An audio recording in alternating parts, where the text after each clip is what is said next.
ਇੱਕ ਓੰਕਾਰ ਸ੍ਰੀ ਵਾਹਿਗੁਰੂ ਜੀ ਕੀ ਫਤਿਹ। ਸ੍ਰੀ ਭਵਾਨੀ ਜੀ ਸਹਾਇ, ਸ੍ਰੀ ਮਾਇਆ ਲక్ష్ਮੀ ਜੀ ਸਹਾਇ, ਉਸਤਤ ਸ੍ਰੀ ਮਾਇਆ. Conclusion. To conclude this manifesto, the following is a brief summary of the key points addressed. Self-interest is a driving force for the vast majority of human behavior. Incentives should never be underestimated in their importance in influencing the choices people make. By getting the government out of markets, the propensity for the state to create perverse incentives is drastically reduced. Respecting people's personal freedoms and the right for them to transact with each other freely and voluntarily ensures the self-regulation of markets. This way, no central planners is needed, as the market itself adapts to shortages and surpluses via the price mechanism and the laws of supply and demand. The only time in which a state may need to step in is to either ensure the protection of the market or prevent those breaking the NAP. Further to this, innovation best arises when private entities are free and unhindered to compete in an NAP-based environment. Not only does this advance human potential, but also protects the consumer from monopoly exploitation. Monopolies only exist with the aid of government through lobbying or other means of corporate welfare. Nationalization of industries is just another form of monopolization in which the state takes direct control over the population of goods and services. This inevitably leads to uncompetitive entities that are funded by taxpayer money, not voluntary transaction. Therefore, the price mechanism fails and inefficiencies arise, as well as a collapse in innovation. Taxes are inherently unjust, which is state-mandated theft. Taxes under Azadism would be reformed initially before being removed entirely in the long term. Meanwhile, an NIT or UBI should be implemented to provide a safety net instead of a welfare state that perpetuates poverty and takes away opportunity. Minimum wages too should be replaced by an NIT, thereby putting pressure off small businesses and onto the state to provide living wages. Private charity replaces much of the social function that the state formerly would have provided. The state now has reduced these four functions, initially to be classed as Azadist. 1. National defence, 2. Policing, 3. Justice system and courts, and 4. Tax administration. From this, the state should gradually reduce its role and further limit itself out of existence in the long term. Combined with a well-armed populace, a Khalsa government is an ideal candidate to administer this process of handing power back into the hands of the people and away from tyrants. They could be organised as a decentralised missile system made up of many competing groups, each with their own specialisations in Red Bariyadde. Finally, contracts are a crucial element in allowing different groups to set their own laws on top of the NAP-based law system layer. The level of discourse regarding these issues need to update. As a Panth, we are so behind in these things it is disappointing. Looking through our history, it is understandable as to why, but nonetheless, this doesn't excuse our present-day ignorance. The blood of our shaheeds is a currency. It has bought us today time and space in which to maneuver. We can either waste this resource and stick to old methods of fighting, simply tackling problems head-on without any planning, or become more strategic. Instead of being so reactive, we have to become proactive. Stop waiting around for a problem to arise before acting. For any actions by that point, it is already too late. It becomes damage control rather than implementing a real solution. This attitude in which we approach the problems in the Panth needs to stop. We have become slaves to our emotions and thrown reason out the window.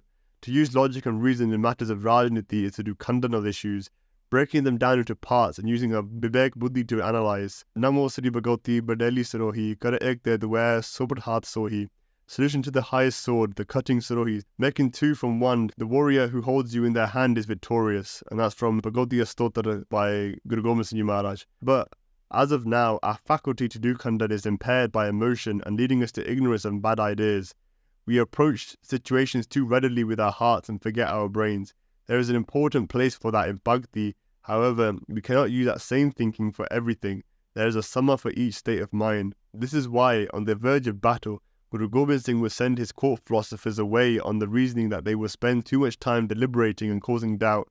And helpful traits for a time like that, but great in times of peace. Understanding how to do khandan is in itself a form of Shastra Vidya, not of physical weapons but of mental. The world has moved on from fighting on horseback and stabbing or shooting at problems won't solve them. Now is a time of information warfare, where ideas are the armies and the mind is the battlefield. There is currently a pandemic of ignorance affecting the Panth. For this reason, we act like sheep when problems arise and are dragged by the ear by perverse agendas and bad ideas. What we as a Panth need is a long-term, well-thought-out approach that takes into account the lessons of the past. We need to make our principles strong, but our techniques fluid. Only then can we avoid future bloodshed and oppression by forces far smarter and resourceful than ourselves. In order to outmaneuver the enemy, we have to understand the enemy. But the first steps towards any of this is conquering your own minds. Change begins with yourself. Stop begging at the doorsteps of our enemies and take action in your own hands. Why would a thief grant justice to his victims, especially when the thief is still plundering the homes of others? Why expect compassion from them?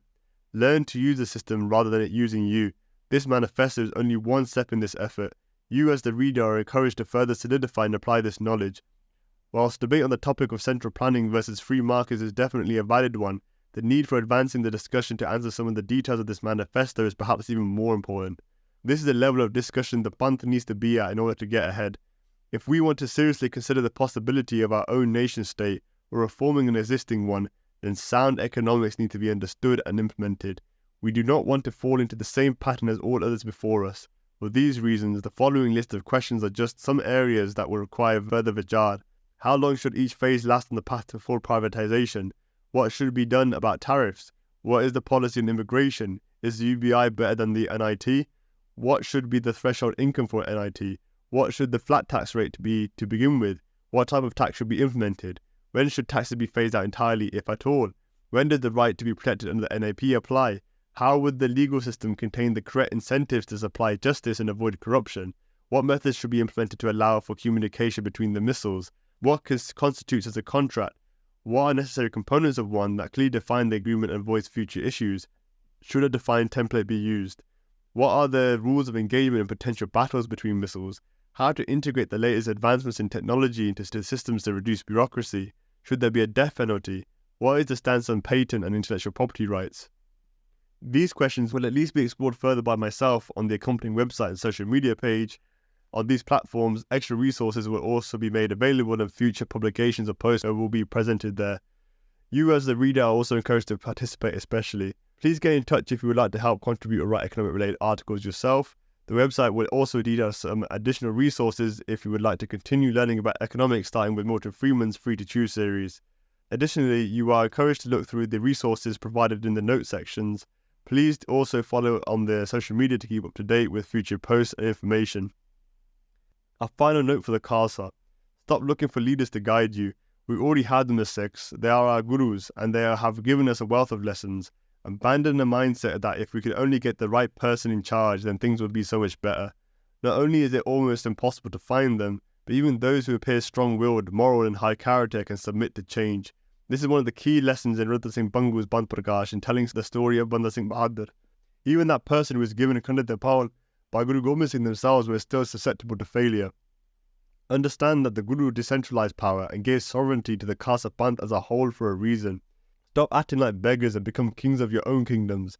Realize that wherever you put your foot is Khalsa Raaj. Develop a love for freedom and oppose all that threaten it. The great philosopher Alan Watts once gave a lecture about happiness. He talked about the difference between how happiness is thought about in the West versus the East. In the West, happiness is something you attain, in addition to yourself. However, in the East, it is seen as something inherent that you get to by removing external barriers to it. Freedom is the same. It cannot be given. It is a natural state of all things. Similarly, so is love, compassion, honesty, contentment, and humility. These are what is left when the Panth's jaws are removed. Even more fundamentally, when the ego itself is removed, all you are left with is everything else, God itself. Start waiting for reincarnations of great things in our past and instead become great things of today. This is true sovereignty, recognizing that the Kalpurk outside you is the same one that is inside you. You are that which you seek, if only you take the initiative to recognize what you have been blessed with. Take Raj, don't be given it. And that's the end of the manifesto, so let me know if you got any questions. Oh, we do have questions, so I'll go through them now. Ooh. Oh, I got a bunch of questions. Cool. Okay, so I do have a question regarding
Waheguru ji ਕਾ